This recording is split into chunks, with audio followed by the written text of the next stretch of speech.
ठीक है, हमारे देश के राणा सांगा के लिए अगर किसी अब क्या कह रहे हैं कि वो एक दलित नेता है, उसने बोल दिया। अरे दलित नेता हो तो तमीज से रहो। इस देश में अगर दलित हो, नेता हो तो तमीज लग रहा है। ये सुना, सुना और ये लोग कौन है जो शादी किया सुना उसकी ये मुद्दा आप उठाइए ना। आप इसलिए मुद्दा नहीं उठा रहे हैं कि आपको 2 लाख रुपए का झुंझुना पकड़ा दिया गया है कि आप यूट्यूबर होंगे, 2 लाख रुपए आप दिया जाएगा सरकार की तरफ से ऐड के रूप में, इसलिए आप झुंझुना पकड़ के घूम रहे हैं। करे दे दे आप कहा ना, बकवास करने के लिए ये बेसुरे लोग पता नहीं कहां से आ जाते हैं। ठीक है, कहने का मतलब है जब तक वो जूते खाएंगे नहीं, ठीक है, जब पब्लिक पकड़ेगी, जूता में जूता मारेगी और मुंह पे मारेगी तो कहेंगे भैया हमसे गलती हुई। नमस्कार, आप देख रहे हैं नेशनल अयोध्या। मैं अनुज, मैं हूं प्रदेश की राजधानी लखनऊ में। देश का बहुचर्चित मामला इस समय चल रहा है कि समाजवादी पार्टी के राज्यसभा सांसद रामजी लाल सुमन, जो कि राणा सांगा जी को लेकर एक बयान देते हैं सदन में। इस बयान को लेकर क्या जरूरत पड़ गई कि बाबर की तुलना राणा सांगा की तुलना जो है बाबर से करने की। बाबर एक आक्रांता था, राणा सांगा हमारे देश के एक राजा थे जिन्होंने मुगलों के खिलाफ इतनी लड़ाई लड़ी। उनको ऐसे बयान देने से बचना चाहिए था। आप क्या कहना है इसमें? रामजी लाल सुमन जी बहुत वरिष्ठ नेता हैं, सदन में कई बार रहे हैं। गद्दार और जो है बहादुर, ये सब जो बता रहे हैं, 49 साल जिसका नाम ले रहे हैं, जो अपने तलवार के बल पे और अपने पिता को भी मारा, भाई को मारा और कुछ लोगों को और मारा, उनके सेनापति कौन थे और उनके यहाँ अपनी बहन बेटियों का शादी किसने किया? अगर इतिहास खोजेंगे, इतिहास खंगालेंगे, कौन लोग ऐसे थे अपने देश में जो अपने बहन बेटियों की शादी तक कर दिए? 49 साल वो भी अपने तलवार के बल पे शासन किया, तो अब उसकी गाथा हम गाएंगे? हम गाथा नहीं गाएंगे। 1 मिनट, ये देश संविधान से चलेगा, ये देश कानून से चलेगा।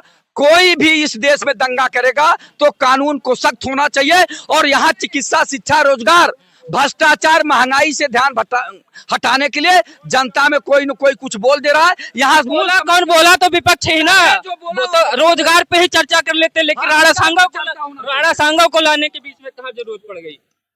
ये भाई साहब अपना कह रहे थे कि उन लोग की सेनाओं में, वो चाहे औरंगजेब हो, शाहजहां हो, जहांगीर हो, अकबर हो, ठीक है, इनकी सेनाओं में हिंदू लोग थे तो वो कौन थे? ये जो लोग यहाँ कह रहे हैं इन्हीं के जैसे गद्दार थे। उस समय भी गद्दार थे, 60% गद्दार थे। और जो यहाँ आजकल खड़े हो रहे हैं गद्दार, ठीक है, जो मतलब उनका समर्थन कर रहे हैं कि जो गाली बक रहे हैं रामजी लाल सुमन के लिए, ये नहीं कहा कि उसको माफी मांगनी चाहिए। ये नहीं मांगेंगे तो घर तोड़ देंगे, उनका गाड़ी तोड़, उनका घर नहीं, उसका मुंह तोड़ देंगे, दांत तोड़ देंगे, गाड़ तोड़ देंगे, सबको तोड़ देंगे। ठीक है, हमारे देश के राणा सांगा के लिए अगर किसी ने सुना, ठीक है, सुना और ये लोग कौन है जो शादी किया उसको सुना, उसकी ये गद्दारों की औलादे हैं, ये गद्दारों की औलादे हैं, ये उनका समर्थन कर रही हैं। ये क्या चंद्रशेखर आजाद को गाली बकेंगे फिर भी ये समर्थन करेंगे? हाँ सही का। भगत सिंह के लिए कहेंगे फिर भी समर्थन करेंगे। ये वो गद्दार हैं देश के, ठीक है, इनका खून नहीं खोलेगा, ठीक है, इनकी आंखों का शर्म, इनकी आंखों का पानी मर गया है। ये इतने भद्दे लोग हैं, बेशुरे लोग हैं, केवल पार्टी बेस पे। अब क्या कह रहे हैं कि वो एक दलित नेता है, उसने बोल दिया। अरे दलित नेता हो तो तमीज से रहो। इस देश में अगर दलित हो, नेता हो तो तमीज लग रहा है। ये जो है क्षत्रिय बनाम दलित करवाने की कोशिश कर रहा है। अरे नहीं, ये एकदम से। और एक कांग्रेस की पूरी कांग्रेस उसके साथ में खड़ी हो गई और मल्लिकार्जुन खड़े कर रहे हैं, एक दलित नेता को बहुत बड़ी जान कर रहे हो। ठीक है, अबे तो दलित को समझाओ कि बकवास क्यों कर रहा है। बकवास करेगा तो ठीक है, देखो किसी भी समाज के, वो हिंदू समाज इसको बर्दाश्त नहीं करेगा। वो हमारे पूज्य लोग थे, ठीक है, राणा सांगा हो, शिवाजी हो, चंद्रशेखर आजाद हो, भगत सिंह हो, राम प्रसाद बिस्मिल हो, ठीक है, अशफाक उल्लाह खां हो, किसी के लिए अगर बोलेगा, असल में कांग्रेस की नजरों में तो उन्होंने भगत सिंह, चंद्रशेखर आजाद, सुभाष चंद्र बोस को जरूरत पड़ गई किसी के राणा सांगा। अब यहाँ हिंदुस्तान में 2 ही दल हैं, राष्ट्रवादी और देशद्रोही। कौन है राष्ट्रवादी, कौन है देशद्रोही? राष्ट्रवादी सरकार चला रही है, सत्ता चला रही है, भारत सरकार को मजबूत कर रही है, भारत को मजबूत कर रही है। एक देशद्रोही है कि केवल जातिवाद का बीज बो रहे हैं, केवल आतंकवाद की बीज बो रहे हैं। आज से नहीं, सदियों से ये करते चले आए हैं।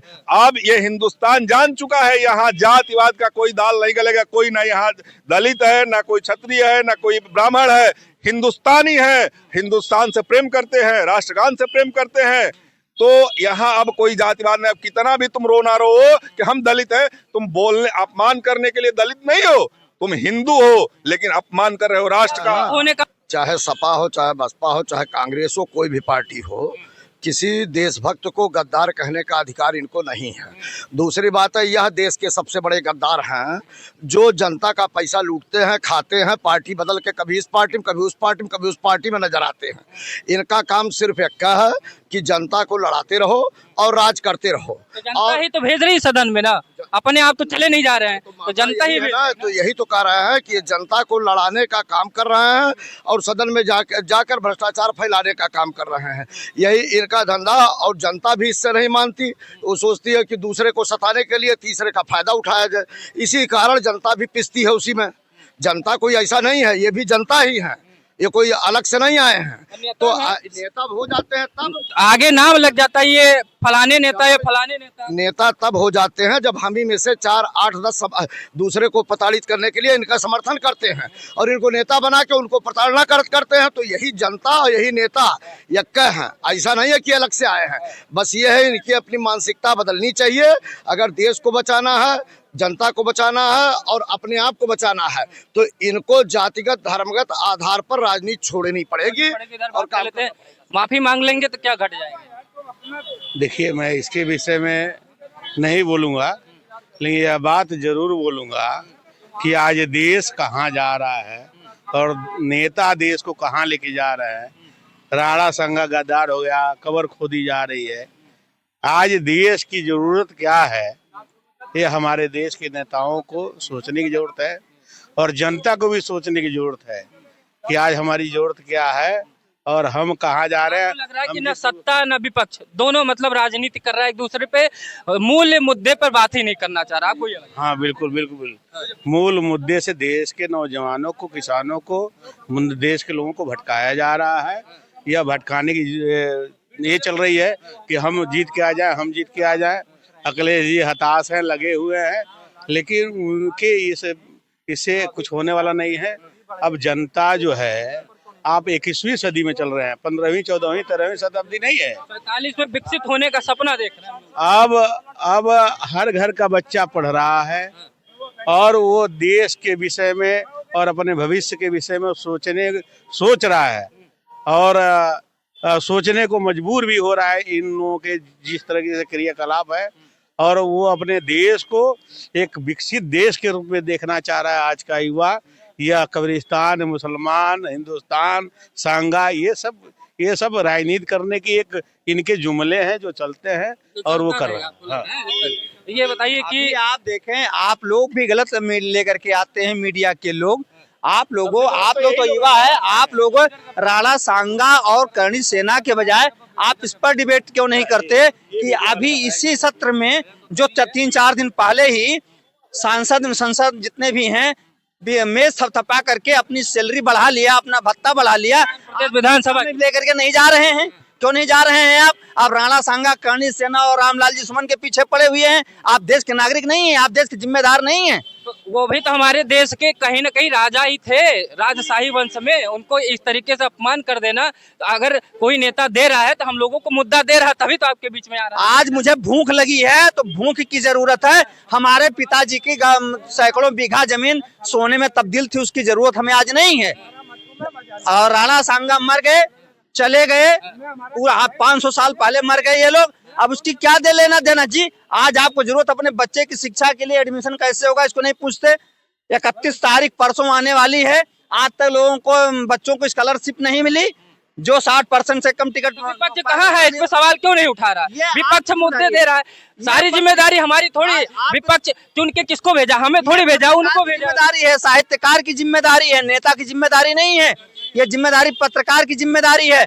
आप भारतीय वो हरिश्चंद्र क्यों नहीं बनते? ये सदन में पैसा कौन ले रहा है, सदन में तनख्वाह कौन बढ़वा रहा है, सदन में चुन के किसको भेजा गया? हमको तो नहीं भेजा गया, भेजा उनको गया है। मुद्दे वही दे रहे हैं तो उन्हीं पे तो चर्चा होगी। हमारे मुद्दा लाइए ना, मुद्दा आप उठाइए ना। आप इसलिए मुद्दा नहीं उठा रहे हैं कि आपको 2 लाख रुपए का झुंझुना पकड़ा दिया गया है कि आप यूट्यूबर्स होंगे, 2 लाख रुपए आप दिया जाएगा सरकार की तरफ से ऐड के रूप में, इसलिए आप झुंझुना पकड़ के घूम रहे हैं। भगवान करे दे दे, गद्दार कह देना एक सदन के नेता को। अगर वो माफी मांग लेते हैं, कोई समाज आहत हुआ है, मामला सुलझ जाएगा। ये दिनों दिन आगे क्यों बढ़ाना इसको? देखिए ये बात तो खैर कहीं ना कहीं गलत है। इनको जो है ऐसा नहीं करना चाहिए, नहीं करना चाहिए। और दूसरी चीज़ अगर कहीं भी है तो जिन्होंने उनके घर पे हमले कर रहे हैं तो आपको न्याय मिले उनको। जिनके घर पे हमला हुआ, अब उनके घर में जो करीन है उनके घर पे बुलडोजर कब चलेगा? और बुलडोजर का राम जी लाल जी के घर बुलडोजर चल जाए या जिन्होंने हमला किया हमला करा उनके घर पे बुलडोजर चलना चाहिए। भाई न्याय तो मिलना चाहिए सबके। जैसे बुलडोजर से कानून होती ही कार्रवाई, वैसे कह रहे हैं हम निपट लेंगे। वो भी कहीं ना कहीं से एक तरीके से कह रहे हैं, उकसा रहे हैं। माफी मांग ले, बात खत्म हो जाए। औरंगजेब के नाम पे गला कट जाता है तो जिनके वो नेता रहे हैं उनके नेता को कुछ कह देंगे तो उकसाएंगे नहीं, उनको उकसाना ही तो हुआ। माफी मांग ले, बात खत्म। अब ये उनकी बात है, वो माफी मांगे ना मांगे। उन्हें तो कह दीजिए मेरे इस जीवन में तो नहीं माफी मांगूंगा। राणा साहब का खैर बयान आया, विवाद को बढ़ाना चाह रहे हैं वो कि बढ़ता रहे। देखिए बीजेपी वाले बढ़ाते हैं विवाद, भाजपा विवाद बीजेपी बढ़ा रही कह रही है, मामला बीजेपी बढ़ा रही है। वही हमने कहा ना, बकवास करने के लिए ये बेसुरे लोग पता नहीं कहाँ से आ जाते हैं। ठीक है, कहने का मतलब है जब तक वो जूते खाएंगे नहीं, ठीक है, जब पब्लिक पकड़ेगी, जूता में जूता मारेगी और मुंह पे मारेगी तो कहेंगे भैया हमसे गलती हुई। ये जूताखोर नेता हो गए हैं, ये जूताखोर है, ठीक है, और बुद्धि भ्रष्ट हो गई है और इनके मुंह में बवासीर हो गई है। ठीक है, जब तक बवासीर ऐसे नेताओं की सही नहीं होगी, ये जूते नहीं खाएंगे, जब तक ये सुधरेंगे नहीं। तो हम तो कह रहे हैं माफी मांग लो, चीजों को आगे ना बढ़ाओ। मांगने से बात समझ जाएगी, आपको लग रहा है? किसी को थप्पड़ मार देंगे और कहेंगे माफी मांगने, उसे वापस हो जाएगा। देखिए तो माफी मंगवाना क्यों जिद कर रखे माफी मंगवाना? देखिए एक प्रतीकात्मक है कि हम गलत किए हैं, लेकिन उससे अपमान कम नहीं हुआ, अपमान तो हुआ। देखिए सदन में सरकार होती है, नीतियों पे फैसला लेने वाली, लॉ एंड ऑर्डर मेंटेन करने के लिए, देश की व्यवस्था सुदृढ़ करने के लिए, विकास काम करने के लिए विपक्ष का दायित्व होता है कि सरकार के गलत नीतियों और गलत कार्यों के खिलाफ क्वेश्चन करे।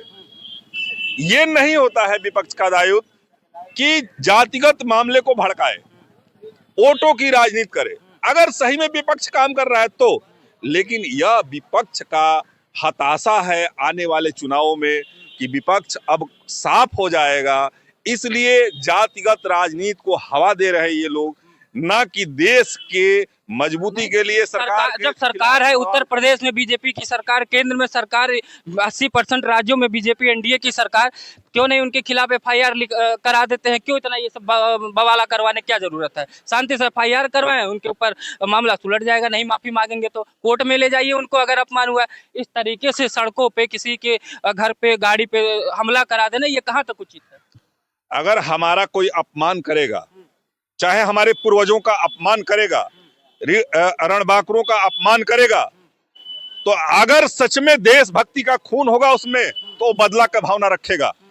अब यह सरकार का मामला है कि एफआईआर किस पर कराती है, देशद्रोहियों पर कराती है कि राष्ट्रभक्तों पर कराती है, यह सरकार का मामला है। तो राष्ट्रवादी सरकार जो है राष्ट्रीयवादी लोगों पे एफआईआर कैसे करवाती है? तो ये आप बताइए कैसे कराएगी? मैं तो ये नहीं कर रहा हूँ किस पर कराए, मैं तो ये कर रहा हूँ कि देशद्रोहियों पर सरकार एफआईआर कराएगी कि राष्ट्रभक्तों पे सरकार एफआईआर कराएगी। देरी किस बात? सरकार का मामला है। देरी किस बात? यानी कि समाज में कुछ उल्लंघन हो जाए उसके बाद? नहीं, सरकार के जिम्मे तमाम काम है, फालतू के मुद्दे नहीं है। केवल ये जातिगत फैला रहे हैं, चूंकि इनके पास कोई मुद्दा नहीं है। सरकार अपनी काम निश्चित रूप से कर रही होगी, अगर एफआईआर कराना होगा तो वो भी तैयारी कर रही होगी। ये सरकार की जिम्मेदारी है। विपक्ष पर